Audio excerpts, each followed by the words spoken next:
designer of Pop-It-Ups dies for Elizabeth Craft Designs, and today I'll be teaching a tutorial on this. 3 different seamless backing card techniques for pivot cards. Technique number 1 is going to be the easiest, and that is just full panels on your backers. So whatever size card, I'm using an A2 here, you would cut panels that would completely cover the front of the card and the back of the card. So those will be the exact same size as the card. So make sure that you're using a removable tape for this. I'm using removable Scotch tape. You could use washi tape, you could use Post-it notes, just anything that is going to hold that panel on temporarily, but the tape can be easily removed. And what you're going to do is just put both of the panels on the card, the front and the back of the card, line up the corners, tape those down temporarily. So after the backing panels are on, then I can open up the card and decide where I would like my pivot card to be inside the card. The beauty of those is you can put them anywhere along the fold. The little alignment nubs make it easy to line up. So just decide where you want the die. I've decided I want it just a little bit higher than center. And then again, you're going to use removable tape to tape that die into place. And just make sure the alignment nubs are right over the fold of the card. I'm using the Sizzix Big Shot on the magnetic platform with a cutting pad on the bottom. And then my first pass, I'm only going to bring my top cutting pad up to the pivot point on one side of the card. So you can see there with this particular one, the Katie label pivot card, it's real easy to tell where those pivot points are. They're right there at the tip of the label. So now I just got to hold that in place while I roll that through the machine. And basically all I'm looking to do is to cut half of that label through both layers. So I need to check and make sure that it did go through my backing card, and yes it did. Perfect. Now I'm going to turn around. I'm going to do that exact same thing on the other side. So my cutting pad comes right up to the little pivot point, so right where the tip of the label is. Just going to hold that in place, roll that through the machine, and it's going to cut halfway through the label through both layers. Now I'm done with all the die cutting for my backing card pieces, so those can come off. So I'm going to carefully remove the tape and take both of those panels off of the card. At this point, I only want to remove my backing card strips. I want to leave my pivot card right where it started, still taped into place. Because if you recall, we've only die cut half of each of those labels. So now we want to go ahead and complete the die cutting of the pivot card. So the backing cards have been removed. I'm just going to add my cutting pad on top and roll it through in the usual fashion. Once that comes out of the machine, I can carefully remove the die, and then it's just a matter of training the card to fold like a typical pivot card. So with pivot cards, I always say find the center fold in both directions. I fold it one way and then the other. And then I'm going to have the card fold like a normal card while letting the pivoting items pivot the opposite direction. Now I need to do a little work to those backing card pieces before I can add them to the card. I've already die cut halfway through the label, so now I'm just going to take a pair of scissors. I'm going to use the Elizabeth Craft Designs detail scissors. I really think these are so great for this type of thing.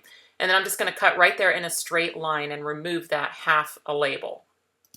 Now, depending on how precise you were with your die cutting, you may need to adjust that. You may need to move that vertical line a little bit to the left there and make that hole just a little bit larger. So you would want to check it on your card before you add your adhesive to the card, just to see if you need to make an adjustment. So before you would add the adhesive, you'd want to put that on the card and just play with it and make sure that the hole, everything's pivoting nicely around that hole. And then you're going to add your adhesive all over the pivot card itself on the front of the card. I just used a tape runner. Definitely you want the adhesive on the pivot card, not on the back of the backing card, because some of that backing card is going to be exposed inside the card and you would not want stray adhesive in there to stick your card together. I always use the area around the label itself to line up with, because the other areas, if they were a little bit off, they're pretty easy to trim. Like you can see there along the edge, it looks like I need to trim just a little bit off right there. But in terms of where the hole is, it matches up perfectly. And so that's really what I want with this technique. Okay, same thing happens on the back of the card. You trim out the hole, you check it first before you put your adhesive on and make sure that you like the location. If it needs any additional trimming, you would do that with your detail scissors and go in and just kind of lengthen the pivot areas. Just go a little bit further down and then just trim off a little sliver of paper and then check it again. Just make sure that you're always checking it before you add the adhesive to make sure that you like the way that it is going to line up.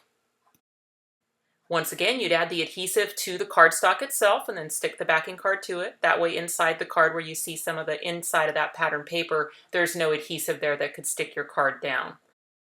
So that's technique number one, where you use two full complete cover panels. You get this really nice backing card for both the front and the back of the card, and it is seamless.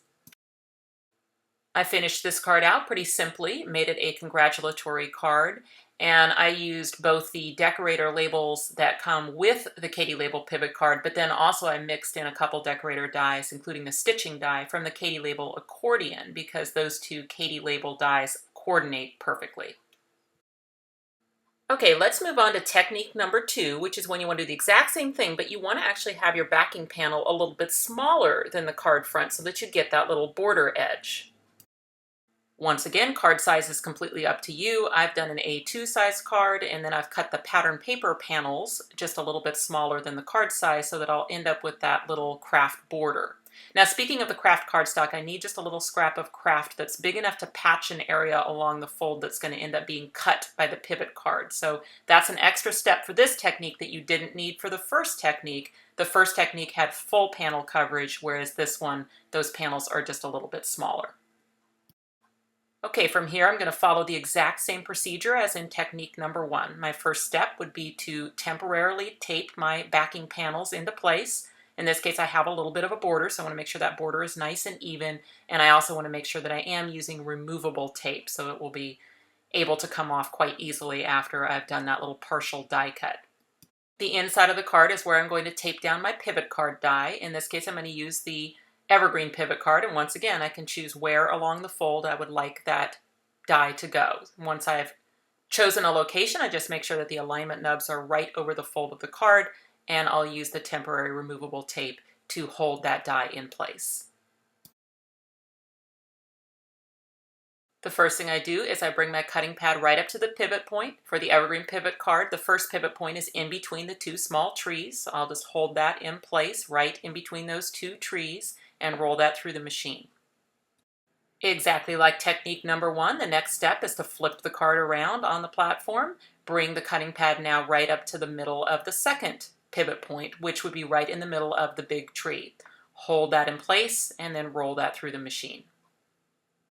Just a quick check that the die did cut through both layers, and it did, so I can see that I've got my backing card cut there. So now I can remove those pieces. Now that the pattern paper has come off, I can complete the die cutting of my pivot card itself, just leave that taped in place and roll it through the machine in the usual fashion. Now comes that extra step I was talking about. You need that little matching piece of cardstock, so the same color as the card itself, and all I need is a piece that's big enough to just get a little area in between where the fold's going to be. So basically I'm just looking to make a patch behind the tree since there is going to be a small little area of the card itself that has a missing chunk. So when that comes out of the machine, all it will have cut was just a little partial of the tree on either side of the center fold. And that's what I'm looking to do. I want to turn my card over now, and I want to add that piece right there into the chunk that's going to be missing when a portion of that pop-up comes out into the card. Let me turn that around so you can see it better. So basically, see what I'm doing? I'm just patching the center fold because there is a chunk of that center fold that's going to end up being missing from the pop-up. How am I going to attach it? I'm just going to use some Elizabeth Craft Designs double-sided adhesive tape. Just make sure that it's long enough to span the little patch, and it just needs to be away from the center fold a little bit, just enough so that the pattern paper will cover it, essentially. So then you're just going to line that up just perfectly in there so that it matches up with the cut below it. Do the same thing on the other side. Just add a strip of tape across it, and now you can see I've patched that center fold where there's going to be a chunk missing. Training the Evergreen pivot card is the same as any of the pivot card dies. The little sections of trees are going to pivot the opposite direction as the card itself. So as you fold the card, you pivot the trees to go the opposite way, and then you give everything a good press. Now you get an idea of why that little patch was necessary. You can see there along the center fold, it completes that little area which would normally be missing. From here, the technique is going to run just like technique number one. The detail scissors are such a great tool for this. You're going to go in and snip out that little portion of the backing card that's been die cut. So I'm looking for the one that has the big tree to do on the front of the card. And once again, if I need to make an adjustment, I will just lengthen that hole a little bit so that it fits better. And I just have to check it with that right side of the tree and make sure all those little branches line up perfectly and that I like the border around the outside. And then I can glue it into place. I could use a tape runner again for this, or I could use my glue. I'm going to go ahead and use glue for this technique, but it doesn't really matter, just whatever adhesive that you prefer to use. And in this case, I can even take advantage of that double-sided adhesive strip that's already on there. No need to let that go to waste. I'll just peel up that liner and let that do some of the sticking for me. Just like technique number 1, you want to put that backing card over the pivoting item, in this case the big tree, and then I'll use the right side of the hole to kind of line up the little contours of the tree to get that perfect little backing piece on. And I've got that little border as well. Okay, time to repeat that for the back of the card. So I just trimmed out the little small tree, did any adjustments I needed to do, added my adhesive, and glued it on. And now you can see this one's going to look a little differently because I have that patch in there. You don't see much of the pattern paper inside the card. It mostly just looks seamless, but now you have that cool little border on the outside. I did finish this one out as a holiday card, just using the decorator pieces that come with the Evergreen pivot card. And I also added some glitter lines, which are an Elizabeth Craft Designs product, and the Season's Greetings peel-off sticker. Photos and supply lists for the finished cards are on my blog post. I always put a direct link in the About section below every video. Now the final technique is when you would like to have your backing card be the big piece. That's a full seamless backing card made out of cardstock, and then I've got a little bit smaller pivot card glued on the inside. So my inside is where the border is. For this final card, I'll use number 902, the house pivot card.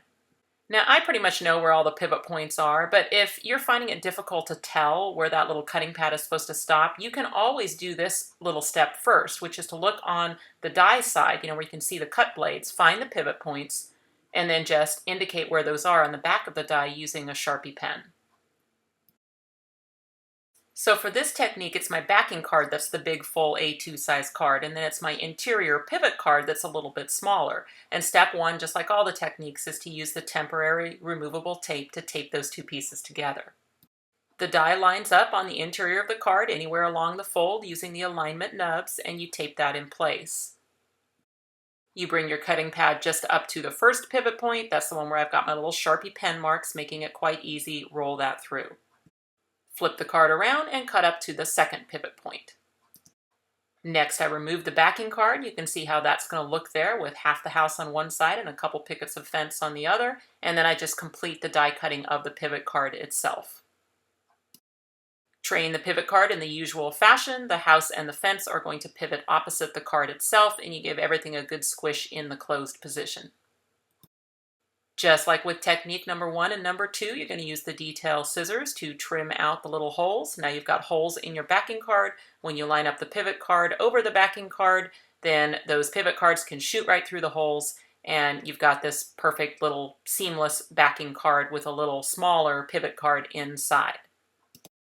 You would want to make any adjustments before you got your glue out, but what I did is I put glue all over one side of the pivot card, got it through, and it lines up perfectly. And now, once again, I'm going to add the adhesive to the pivot card itself, all the way around the flat parts, and just make sure that I weave that little house right through the hole when I stick it down. Now, here's the part where you have to decide how picky you're going to be. If you are okay with this lining up just sort of, in other words, just a little bit off from the hole, then it's perfectly fine. You're done, you decorate it, and you're complete. But basically, those two pieces of paper are a paper width apart. So you die cut them to match up perfectly in the flat position, but once you close the card, it's going to shift the paper a little bit. And look there on the left side of my house, there's a little bit of red showing. You see it? Most of the time, you don't care. But let's say you do care. Then, if you do, before you would have glued that second half on, you would need to make another adjustment. And that adjustment is you actually cut the interior card along the seam, along the center line. You're going to take that fold out. That will allow you to adjust that second half down just a little bit. So like I say, that is optional. You could have just left that little bit of red showing, but that is how you would make it match perfectly using the seamless backing card and the smaller interior pivot card. I finished this one out as a little home sweet home card. I thought it might be a nice little congratulations on your new home card, or maybe even a welcome home card. Buying information is at ecraftdesigns.com. You can go to the blog post from the About section. You can like Karen Burniston Designer on Facebook, and I'd love it if you subscribe to my YouTube channel. Thanks for watching.